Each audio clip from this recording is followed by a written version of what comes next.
Welcome to LDR, Long Distance Realness.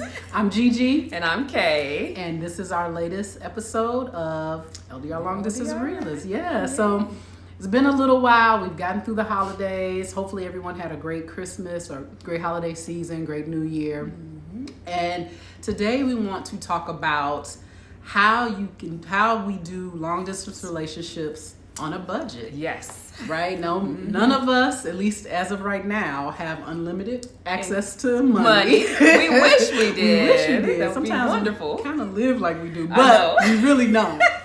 So how do we manage all of this, flights and travel and all of that kind of stuff? Yeah. When you do have other responsibilities and you only have a certain amount of money to deal with and all those kind of things. So, Kay, what do you do?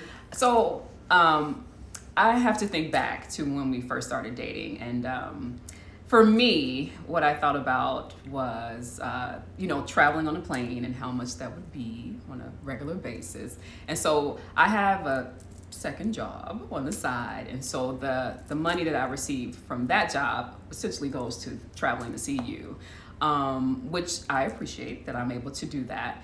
And in terms of planning, I believe that we communicate very well in terms of how our schedules kind of align and overlap, and so we're able to look ahead to decide on flights and duration of time, whether I'm coming to see you or you're coming to see me. So that is balance between the two of us. And so this past month, you've been traveling more to see me because I've been here, with the kids more often and, a bit more activities in Chicago. And for next month, I'll be traveling to see you more often, just based on the things that we have planned, which I think works out really well. It feels good that we're both able to, switch it up. Right. So it doesn't all fall on one person all the time. Has not fallen on one person at all.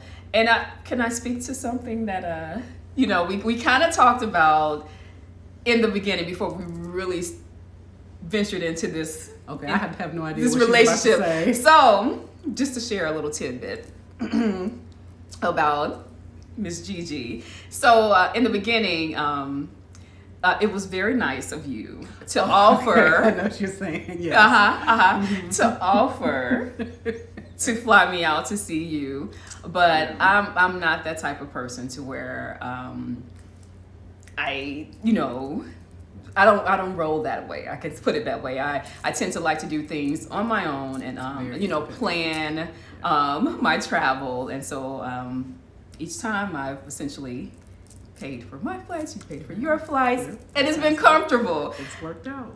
And I appreciate that because some people, they have a thing where if they've done something in previous situations or relationships, they like to continue that same pattern of behavior.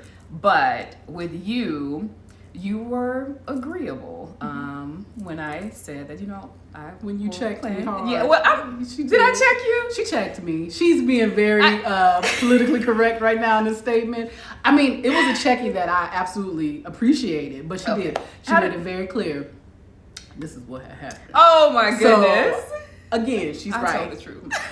She's not my first long distance dating or relationship. Mm-hmm. So I had been seeing people from out of state before Camilla and I got together, and it had been a regular part of my dating life at that point to fly whoever I was seeing to see me whenever that happened. Like, she just had it like that. It was not like that, but I did. At that time, flights were much, much less expensive than they are now, so it was a lot easier. But I did. I would fly people to come and see me in the Virginia area or whatever. So I just kind of went into this thinking the same thing would happen and said, she made an assumption.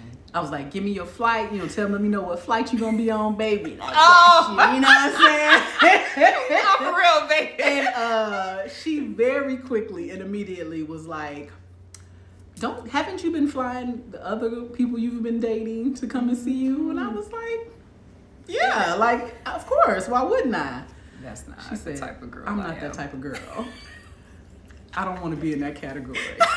I clutched my pearls. I was like, That you did. oh. You paused for a long time. I had never experienced anyone saying that before. Had not expected her to say that, but I appreciated when she did. She made it very clear that that was a line that she was drawing, and I respect it 100%. I think it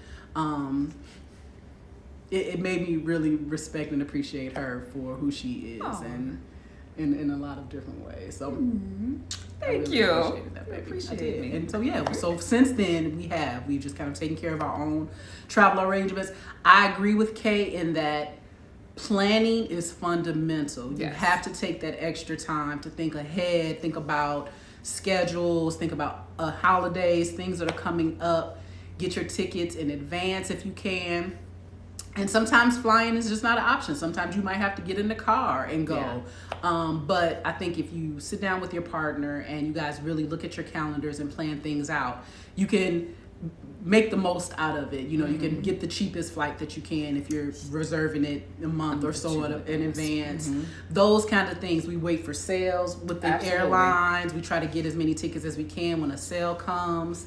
But planning and thinking ahead is really it's the key to all of it. And then we've really done that for this year for sure. And deciding, you know, how you want to spend your disposable income. I mean, before Camilla, I did a lot of things that just because I had the money, I would do it. Stuff that didn't make sense, really. You know what I mean? But now I've just, you know, maneuvered that money now towards the travel fund. I don't have a second job like Camilla, but I do have that disposable income that I was using for frivolous stuff that I have no accounts for at this point. Just doing the most. Now I can say that I use it to come and see my baby. So I appreciate that. I think that's the big thing. Oh, we forgot to do our long distance realness of the week. Yes. Okay, we got to do that. Our long distance real moments of the week we want to share with you guys. Go ahead. Okay. So my real moment for this week, and actually last week as well, because we normally have 2 weeks in between our reuniting of one another. So for me, I've actually missed a lot our physical connection, our physical intimacy, and just being in each other's presence.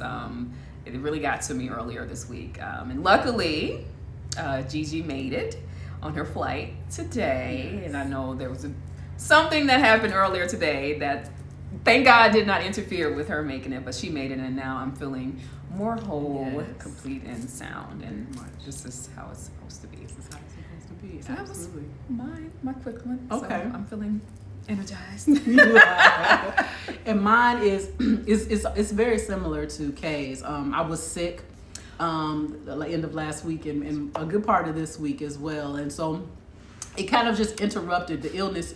And my kids were, I mean, there was a lot going on. There were snow days because of the storm. My kids were home from school for multiple days in a row.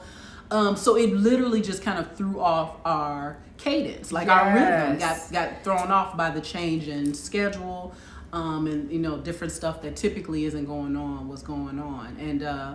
And I think we both felt it. That's exactly what it was. You spoke to it. Of course, we were in contact over the phone, checking in. But yes, you were not feeling well. Being a trooper about it for sure. But it, you know, along with the other things that you have to manage at home, it did. It affected the rhythm a little bit. Yeah. And I didn't think of it that way. And so I think that made me miss you even more than I normally would, because typically we check in quite a bit throughout the day. We have our nighttime sessions. And the rhythm was different last week. Because of various factors. Okay. And that could actually be its own segment, talking about what do you do when you feel that rhythm is off. To not like completely panic and go into a spiral. Like, how do you manage that? So that's something we can add to our list of topics for the future. So stay tuned for that one. We definitely were missing each other, and I'm happy that this is our opportunity to kind of reset, realign in each other's physical presence, and then that'll hold us over for the next couple weeks. Let's hope. Until we see each other again. It normally does. It normally does. It helps a lot. The 2 week difference or duration is normally, that's our threshold. That's what we've learned, because there was a time where it was a little bit longer. did not work That for us. didn't- Yeah, so find your rhythm Rhythm. with your partner, your Yeah. long distance partner. Find you guys' whatever it is that keeps you guys feeling connected and aligned and whatever across the distance. Find that rhythm and hold on to it. And remember it when it's interrupted, because it True. will be interrupted. You need to There hang will on be to those times that you memories. need to remember, you know, this is a temporary interruption. We're going to get back into our rhythm. And we have. That's true. Yeah. Yes. Yes. We have. All right. As soon as I saw you. All right. So this is our show for today. We hope you guys learned something. I really want to encourage you to subscribe to our channel, please. We Yes. want to help people who have found their true love, whether that person is local or far away. We love to hear about your story. So feel free to email us if you have questions or Send scenarios questions for sure. that you want us to discuss on camera. It's longdistancerealness@gmail.com. Yep. It's also in our bio, so check it out there. But please subscribe. Just hit the subscribe button, put on the notifications, so whenever we drop new content, you'll be the first to know. Thank you. And that's embracing true love, period. Bye.